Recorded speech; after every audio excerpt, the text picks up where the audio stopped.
Lastimosamente, cuando un policía se equivoca, la sociedad lo convierte en un chivo expiatorio. Fueron las declaraciones del excomandante de la policía, Patricio Carrillo, luego de que una excomandante de la institución estuviera supuestamente relacionada con la mafia albanesa. Casi como un discurso reiterativo, las autoridades de los últimos dos gobiernos se empecinaron en ponerse del lado del victimario, mas no de la víctima, o en su defecto, abogaron que no tienen responsabilidad alguna de las situaciones que golpean al Ecuador. No es la primera vez que un agente de servicio pasivo o activo estaría involucrado en algún tipo de delito o escándalo. En abril de 2022, en Ibarra, los ciudadanos se llenaron de indignación al conocer que 3 sujetos estaban implicados en el asesinato de un bebé de apenas 7 meses. En el delito estarían implicados 2 policías en servicio activo. En julio de 2023, el exministro del Interior, José Serrano, reveló que uno de los escoltas en uno de los videos difundidos por Fito era un miembro de la policía. El exfuncionario criticó esta acción y alegó que el uniformado debió abandonar la institución de inmediato. Además, comentó que debería ser enjuiciado porque denotan un pacto con el crimen organizado. Si Guillermo Lasso y su ministro del Interior autorizaron la presencia del oficial en este humillante y bochornoso acto para la policía y para el país, también deberían enjuiciarlos penalmente, mencionó. En diciembre del 2023, la Policía Nacional dio de baja al teniente Rodney Rengel, uno de los investigadores del caso León de Troya, que involucraba al expresidente Lasso. Así lo afirmó su abogado Stalin Raza. Esta es la consumación de la consigna que dio Fausto Salinas antes de irse y que informó el exministro del Interior Juan Zapata, dijo para Radio La Calle. El 18 de febrero del 2024, agentes de la policía detuvieron a 7 personas. 2 de ellas son policías en servicio activo, en posesión de armas de fuego, municiones y sustancias sujetas a fiscalización. Todos pertenecían a la banda delictiva Los Lobos. Según las autoridades, como evidencia se encontraron 2 fusiles, una pistola, una mini cartuchera móvil, 7 ametralladoras, 72 bloques de cocaína, 2 portapistolas y 5 prendas policiales. El caso más reciente se trata del hallazgo del cuerpo de la pequeña Dana Ramos, de 8 años, en Riobamba. Por el caso hay 2 personas detenidas, una mujer y el sargento M.R. Ramos. El implicado guarda prisión preventiva desde el 9 de febrero. Según las primeras investigaciones de la Fiscalía, el padre y la prima, otra procesada, serían los presuntos ejecutores de la desaparición de la niña. La instrucción durará 90 días y en ese lapso podrán recopilar más datos y evidencia, pero mientras no tengamos un gobierno que se encargue de estas instituciones y no las deje a su suerte sin presupuesto y sin control, lastimosamente esta institución, como otras, se seguirán pudriendo.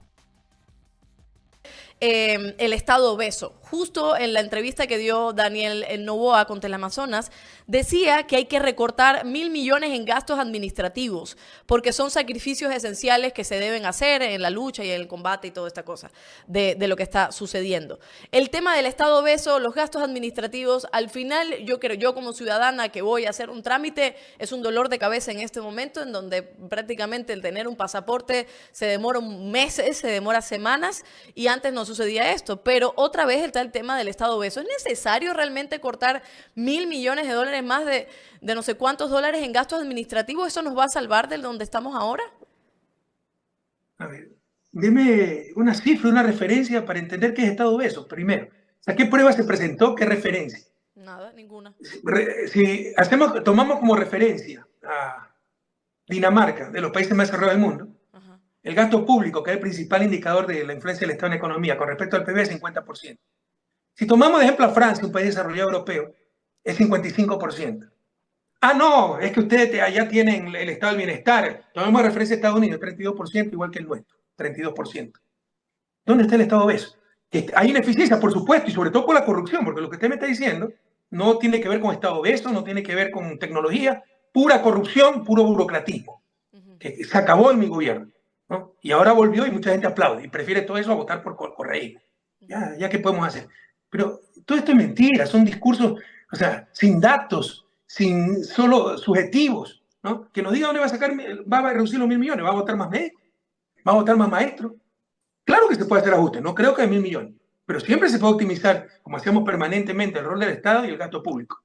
Pero 1.000 millones que no diga de dónde, y que no diga que hay Estado obeso, porque primero nos tiene que dar una referencia, pues entonces, ¿cuál es el tamaño óptimo del Estado? Sí, yo le puedo rebajar El gasto en educación será un 4% del PIB. Entonces, si yo hago la educación privada, ya no tengo educación pública, le bajo de 32 a 28% el gasto público. Entonces ya no es Estado obeso. Entonces, que me diga que es el Estado obeso, porque además, no privatizar la educación tendría un gran, pero gran impacto en bienestar, y yo creo que nos condenaría a su desarrollo. Pero redujimos el tamaño del Estado. Que me diga que es un Estado obeso. O sea, un Estado que privatiza la salud y educación, obviamente va a tener menos gasto público que el Estado ecuatoriano, pero eso es lo que buscamos los ecuatorianos, eso es lo que necesitamos los ecuatorianos.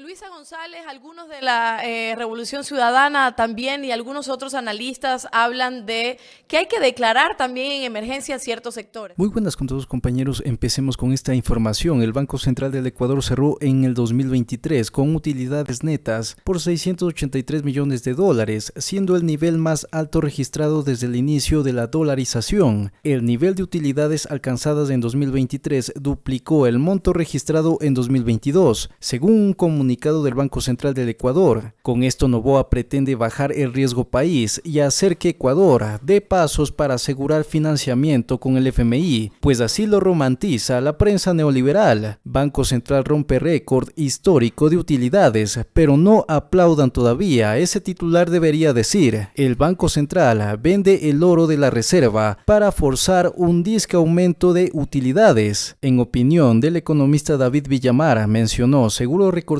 cuando los genios neoliberales auspiciados por Lasso y Moreno descorreizaron la economía, Richard Martínez y Mauricio Pozo a la cabeza, y en nombre de la independencia del Banco Central cerraron todos los mecanismos que permitían al Banco Central dar liquidez al Estado. Entonces, ¿cuál es la única vía que quedó abierta? Pues el pago de utilidades a su accionista, que no es otro sino el gobierno. Cuando Noboa le exigió plata al Banco Central, el único modo que hallaron para canalizar recursos fue vender el oro y registrar el resultado de la transacción como utilidades. Seguro recordarán también a esos mismos genios protestando porque, según ellos, Correa llenó de papeles al Banco Central, o los recordarán rasgándose las vestiduras cuando en 2014 se usó el oro como garantía en un préstamo. Pues entérese que ni un gramo de oro se perdió en esas operaciones. En fin, la estupidez de los neoliberales al cerrar los mecanismos de liquidez que usaba el correísmo. Lejos de conseguir que los gobiernos dejen de usar al Banco Central como caja chica, lo que consiguieron es obligar al Banco Central a vender el oro. Por último, imaginen qué habría dicho la misma prensa si la venta de oro la hubiese hecho Correa. De seguro el titular diría: correísmo dilapida histórica Reserva Nacional de Oro. Serias dudas de peculado dejan la venta del oro y mil etcétera similares al resto de mentiras con las que destruyeron al país.